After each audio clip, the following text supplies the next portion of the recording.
want to take a minute and talk to you about kind of my new favorite belt setup.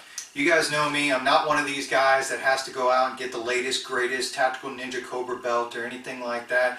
I don't care anything about that. I'm all about practicality and what's available and what genuinely works, regardless of whether or not the belt costs you 150 bucks or not. 99% of the time, I typically just use about 1.5 inch leather belt. It's just a belt that I got from Walmart that's got a decent buckle on it and it's got some good rigidity to it, and that's worked great for me. Even in harsh environments where I'm sitting here grappling and striking and I'm doing all this and we're fighting over it, the belt has held up fine. I haven't really had any issues with it. But one of the things that I've kind of gone back to is I've started wearing my old Riggers belt. This is just a Blackhawk belt, right? It's 1.75 inches, and it's one that I used to use when I was doing more work.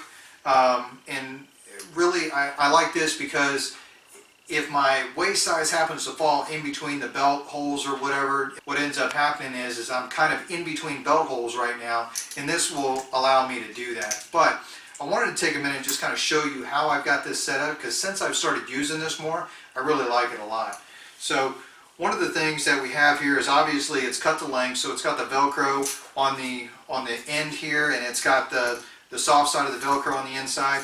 And what I'm going to do is I'm just going to set this up.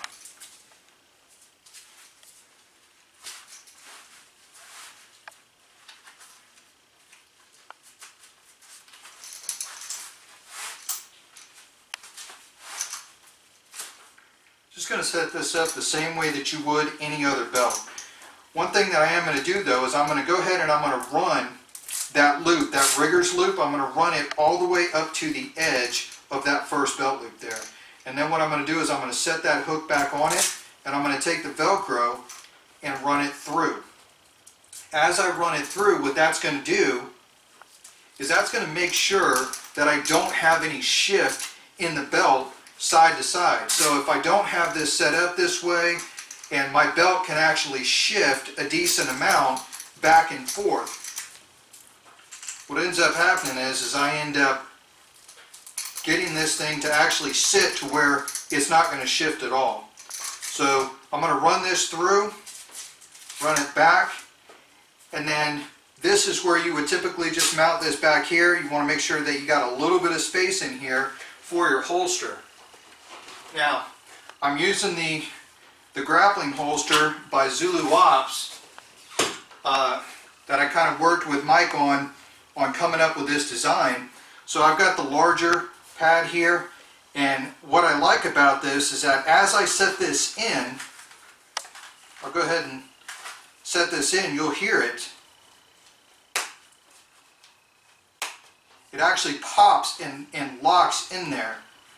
And one of the things that I really like about this is that once those hooks bite down, this tab now gives me that ability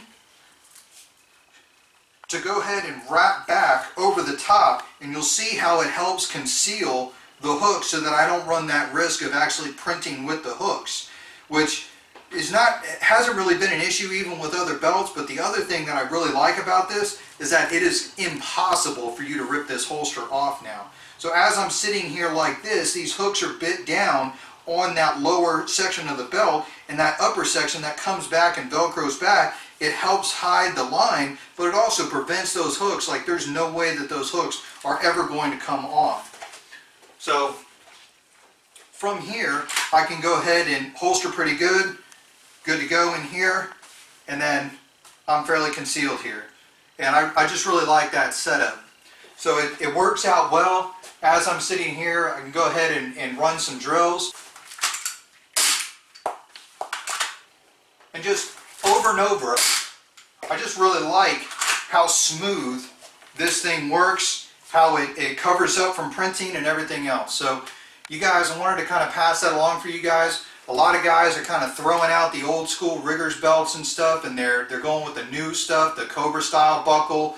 The problem is that those Cobra style buckles, the Velcro is up on the inside, and then even though they're kind of quick to get on, these old Rigger belts actually help, because now you can see it is impossible for me to turn this belt on my pants line. It actually locks that belt, this Riggers loop here, actually locks it onto my pants so it's not going anywhere.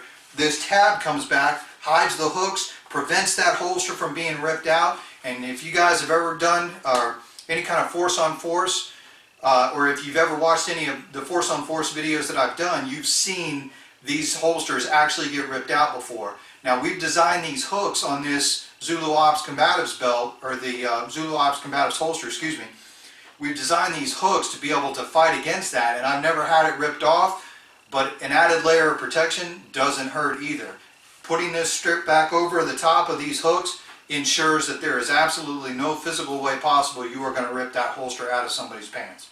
So anyway, I wanted to pass that on to you guys. I thought it was a good, useful tip, and I've really enjoyed kind of wearing this particular setup. It's just something that I started to get a try to recently, and I really like it a lot better than some of my previous setups. So anyway, you guys train hard.